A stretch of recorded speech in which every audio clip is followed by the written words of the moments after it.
ക്രൈസ്തവ പൈതൃകം പേറുന്ന വിശുദ്ധാത്മാക്കൾ ജീവസാന്നിധ്യം അറിയിച്ച രാമപുരം എന്ന ഗ്രാമം ഇന്ന് ലോകശ്രദ്ധ നേടിക്കൊണ്ടിരിക്കുകയാണ്. വത്സരങ്ങളുടെ പ്രയത്നത്തിൻ്റെയും കൂട്ടായ്മയുടെയും ഫലമായി ഈ പുണ്യഭൂമിയിൽ പണിയപ്പെട്ട ദേവാലയത്തെക്കുറിച്ച് തെല്ലൊരു പ്രൗഢിയോടെ ഏതൊരു പ്രദേശവാസിയും പറയുന്നു. ആലയത്തിൻ്റെ ശില്പഭംഗിയും ഒപ്പം തന്നെ മനോഹരമായി ഒരുക്കിയിരിക്കുന്ന പൂന്തോട്ടവും പരിസരങ്ങളും സഞ്ചാരികൾക്കും വിശ്വാസികൾക്കും നല്ല ദൃശ്യാനുഭവം പ്രദാനം ചെയ്യുന്നതാണ്. വിവിധങ്ങളും അപൂർവങ്ങളുമായ പൂച്ചെടികളും ഇലച്ചെടികളുമാണ് ദേവാലയ പരിസരത്ത് പരിപാലിച്ചു വരുന്നത്. സാധാരണയായി കണ്ടുവരുന്ന ചെത്തിയുടെ മുതൽ വൈവിധ്യങ്ങളിൽ തുടങ്ങി തണൽ മരങ്ങൾ വരെ ഏറെ കരുതലോടെ സെബാസ്റ്റ്യൻ നടുത്തടത്തിലച്ചന്റെ നേതൃത്വത്തിൽ പരിപാലിച്ചു വരുന്നു. ദേവാലയ അങ്കണത്തിൽ പ്രവേശിക്കുന്നവർക്ക് തെല്ലൊരാശ്വാസം പകർന്നുകൊണ്ടാണ് 5ഓളം തണൽ മരങ്ങൾ അങ്ങിങ്ങായി നിലകൊള്ളുന്നത്. അവയുടെ പരിസരങ്ങളിലായി ബൊഗെയിൻ വില്ലയുടെ വിവിധ നിറങ്ങളിലുള്ള ചെടികളും മറ്റും കാണാൻ കഴിയുന്നു.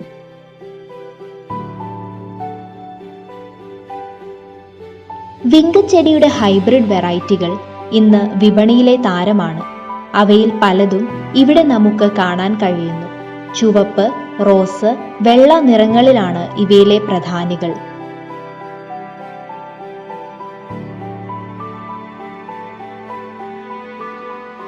ഏവരുടെയും ശ്രദ്ധ ആകർഷിക്കുന്ന മറ്റൊരു പ്രധാന ഇനമാണ് റോസാ ചെടിയും അവയിലെ വൈവിധ്യങ്ങളും.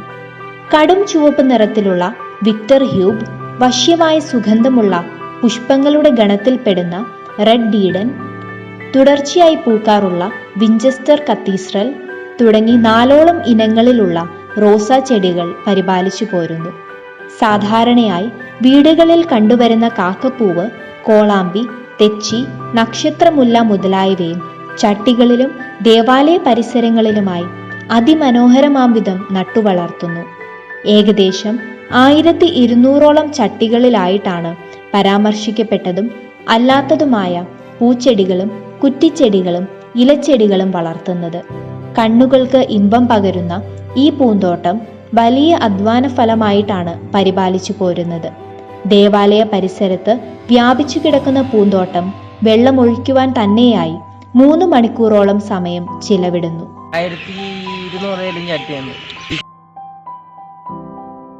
ബാൽസ്യം ചെടികൾ, ഹൈബ്രിഡ് ചെമ്പരത്തി, ഇറ്റ്സോറയുടെ വിവിധ ഇനങ്ങൾ, യെല്ലോ മണ്ടേവിൽ തുടങ്ങി മഴക്കാലങ്ങളിലും പുഷ്പിക്കുന്ന നിരവധി പൂച്ചെടികൾ പരിസരങ്ങളിൽ അങ്ങിങ്ങായി കാണാൻ കഴിയുന്നു.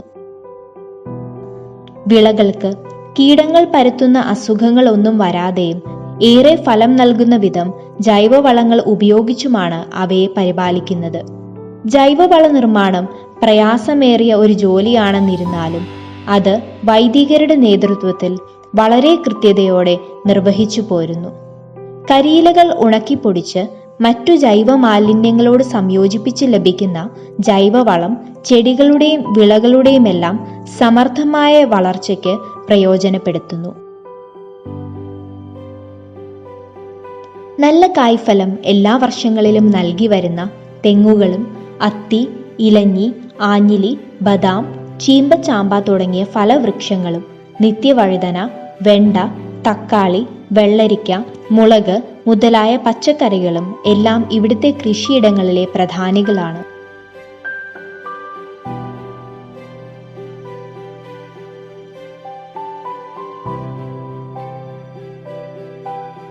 ഇവയ്ക്ക് പുറമെ അപൂർവങ്ങളും ഔഷധ ഗുണങ്ങളാൽ സമ്പുഷ്ടവുമായ സസ്യങ്ങളും കാർഷിക വിളകളും ഏറെ സൂക്ഷ്മതയോടെ പരിപാലിച്ചു വരുന്നു.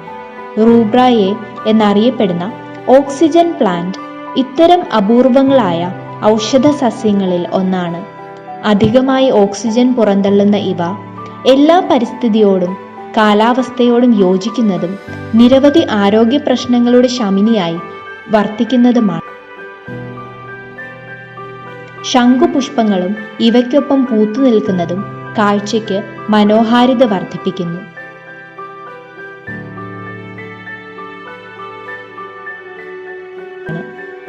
ആയുർവേദ ഉൽപ്പന്നങ്ങളിലെയും മരുന്നുകളിലെയും മുഖ്യ ഘടകമായ പനിക്കൂർക്കയും തുളസിയുമെല്ലാം ഔഷധ സസ്യങ്ങളിലെ മറ്റു വിവിധങ്ങളാണ്.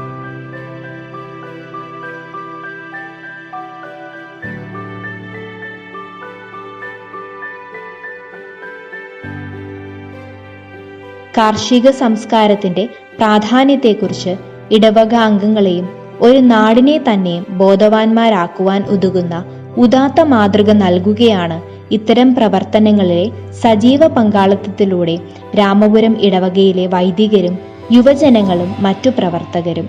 ഇവയിൽ നിന്ന് പ്രചോദനം ഉൾക്കൊണ്ടുകൊണ്ട് കാർഷിക സംസ്കാരം ജീവിതശൈലിയാക്കുവാൻ നമുക്ക് പ്രവർത്തിക്കാം.